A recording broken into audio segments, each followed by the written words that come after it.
In this video, we're going to define cosmic horror, explore Lovecraft's core ideas, and show you exactly what makes it so uniquely terrifying.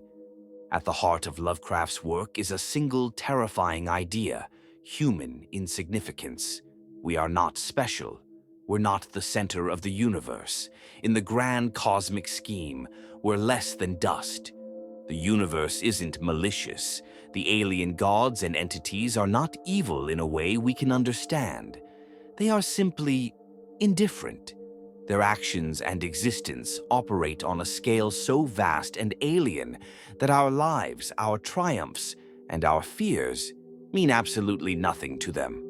As Lovecraft himself wrote, "The most merciful thing in the world, I think, is the inability of the human mind to correlate all its contents." The real horror, you see, isn't that monsters exist.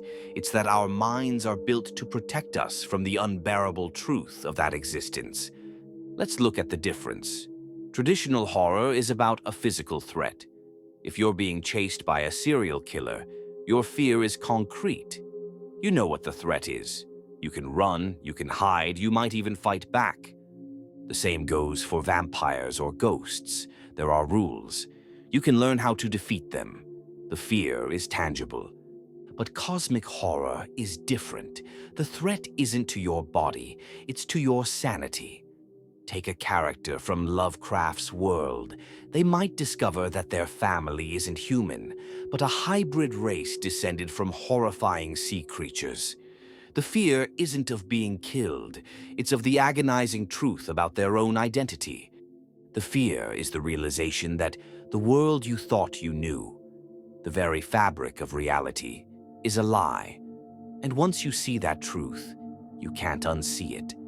This is why the beings and places in Lovecraft's universe are so vital. They are manifestations of this terrifying indifference. Figures like Cthulhu aren't just big monsters.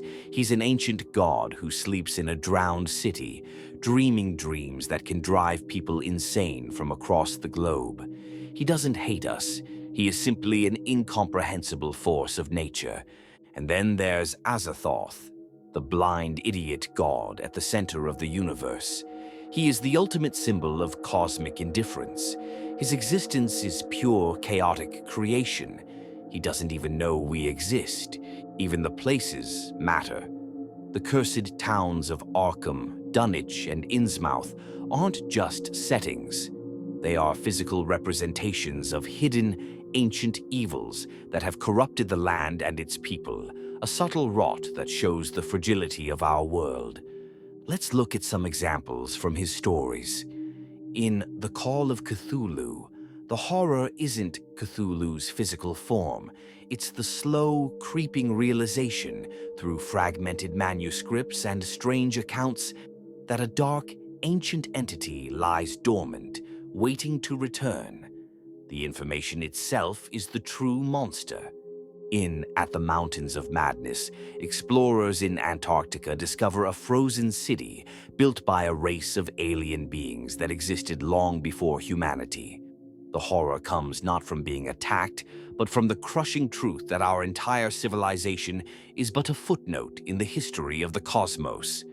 And in The Shadow over Innsmouth, the protagonist's discovery that his family is part of a grotesque cult dedicated to an ancient sea god is terrifying.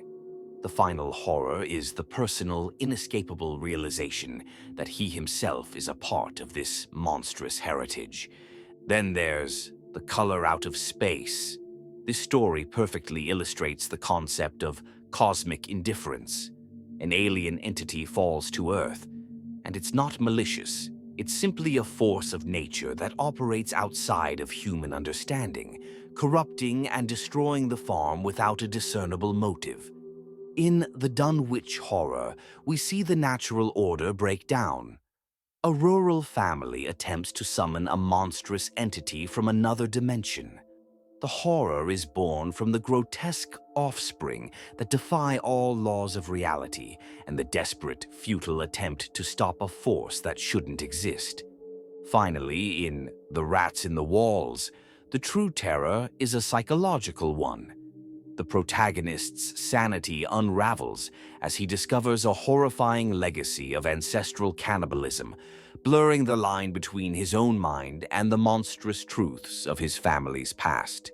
So, to sum it up, cosmic horror is the fear of knowledge. It's the terror of realizing how small and meaningless we are in a vast, cold, and utterly indifferent universe.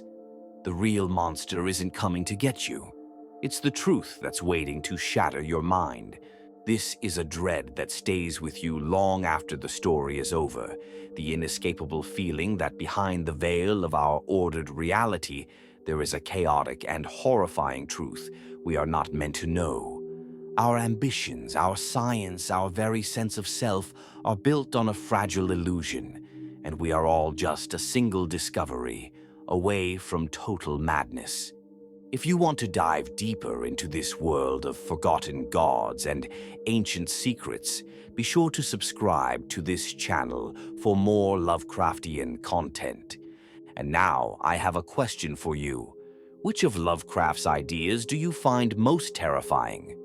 The indifferent god Azathoth, or the idea that our ancestors bred with sea creatures? Let me know in the comments below. Thanks for watching.